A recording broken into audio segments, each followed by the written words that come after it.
when I first saw the coverage of the Russian invasion of Ukraine and bombs exploding, innocent people dying. I remember in my own heart saying, please, someone just stop this. Someone do something. It's that way when we see someone that we love suffering. There's nothing we can do about it. Someone stop it. Do something. And today, before our very eyes, is Jesus being crucified. Someone do something. Someone stop it. It's important for us to remember that this is the cry of humanity in the midst of suffering. Throughout history, there's been evil that we've experienced. The context is very important because we understand that God has made us good. He made us for a relationship with Him, for love and for freedom. But we chose to reject that.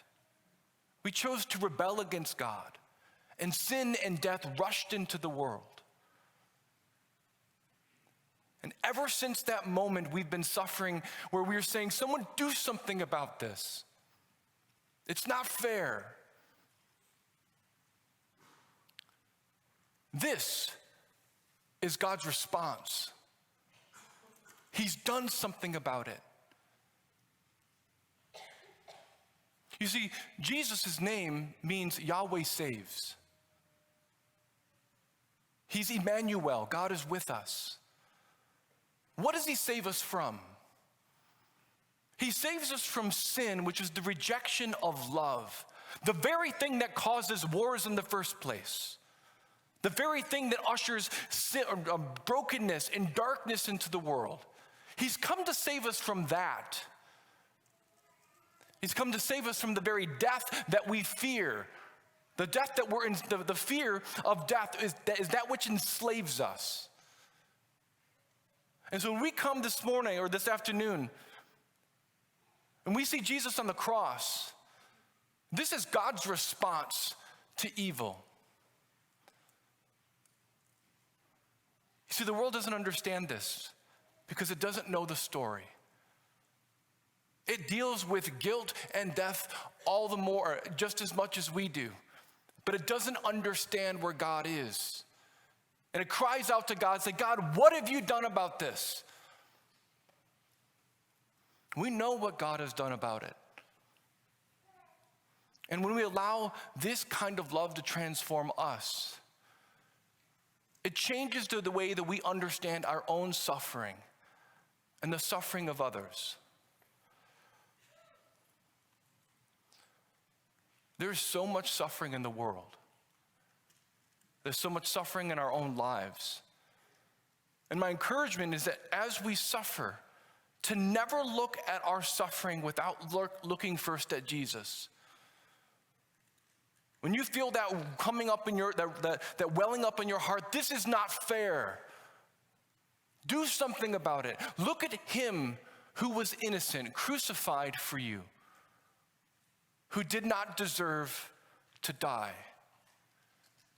When you feel overwhelmed by the suffering around you and think that no one else understands, remember, He's gone to the depth of your suffering and He understands.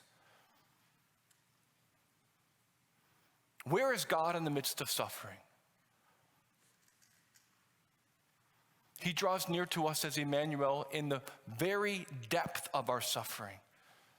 And not just simply to be there, but to transform it, to transfigure it, to redeem it, to make all things new. And every time we celebrate this Good Friday, we need to remember who it is that God says that He is. And we need to allow Him to draw near to us in our own suffering. Because if we do not do that, we'll be just like the world who think that God doesn't respond to us or that God hasn't done anything about it. But the more we allow him to come into the midst of our suffering, to the very darkness and the brokenness of our human life, that very moment where we stop blaming everyone else for our own sin, that moment where we say, God, I cannot do this. I cannot suffer anymore. I need you. And we open our hearts and he draws near to us. It's at that moment that we begin to believe that what he has done for us on the cross is true, that he's stronger than death. He's stronger than any suffering that can come against us. And so we have to draw near to Jesus on the cross so that he can draw near to us in our crosses.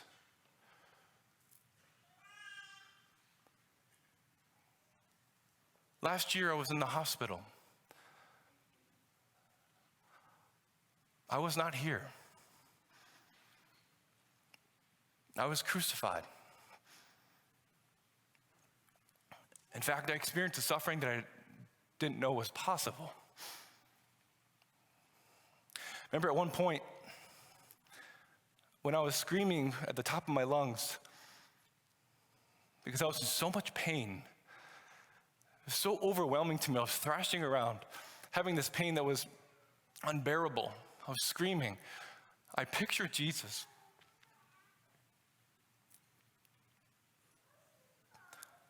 Right in front of me. He was on the cross, and I was with him. And I remember what I was taught to unite my sufferings with his, to get out of myself and my suffering. And I said, Jesus, all for souls. And I was screaming out while the doctors and nurses could do nothing. And I remember at that very moment, it was the purest act of love I've ever given to God. I was praying for you. I was praying for the world. And when I went back and thought of that very moment later with Jesus, it was so painful for me. Even thinking about that the next day caused me to start weeping. There was that much pain. I said, Jesus, you have to come and show me where you were in that pain. And I saw him come near to me again, looking at me, crucified, crying out in pain. And he looks at me and says, you can do this. That completely blew me away. I had no idea what he meant, but when he said, you can do this, I experienced his confidence and his love. And at that moment, all that mattered was that he was with me, that he could make all things new. And not just that he can, but that he will. If you're suffering right now in your life, or perhaps you see someone else crucified on the cross, fix your eyes and your gaze upon Jesus, who alone has power to save you. Take your eyes off of yourself and remember that he draws near to you there, that you're one with him. And if you've experienced a tremendous amount of suffering in your life, ask Jesus to come and be with you there and show you where he was. Because I know of no more transforming power than knowing the power of God's love in the midst of the suffering and brokenness of our lives. That's the secret of getting to know him. He wants to go there because he loves us. He's a physician. He's a lover. He doesn't love us when we're at our best. He doesn't just wait until we get our lives figured out. He comes into our brokenness, into our shame, into our pain, and shows us how lovable we are. You see, when we do that, we come to recognize that the suffering is not the end. Right? The cross is not the end of the story. We know that Jesus Christ, who suffered for us, is alive. We know that he's risen from the dead, but unless we're willing to suffer with him, we might not know him and stay with him for the power of the resurrection. I'll just end with this story.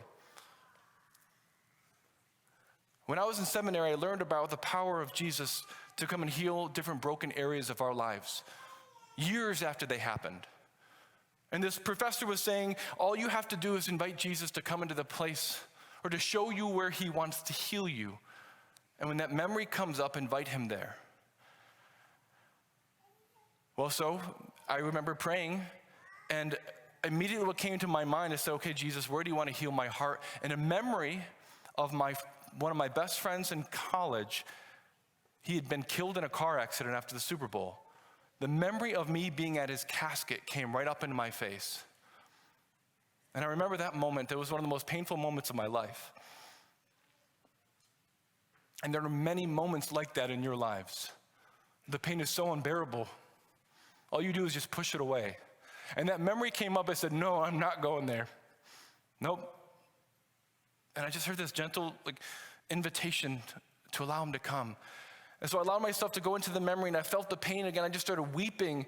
I was in the pain, and as I said, Jesus, come and be with me in this.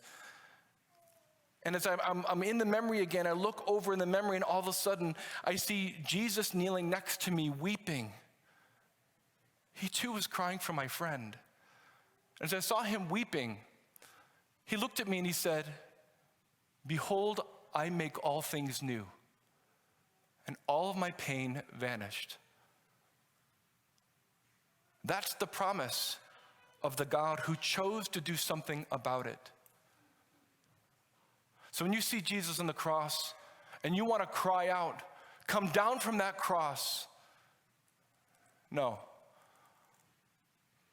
Don't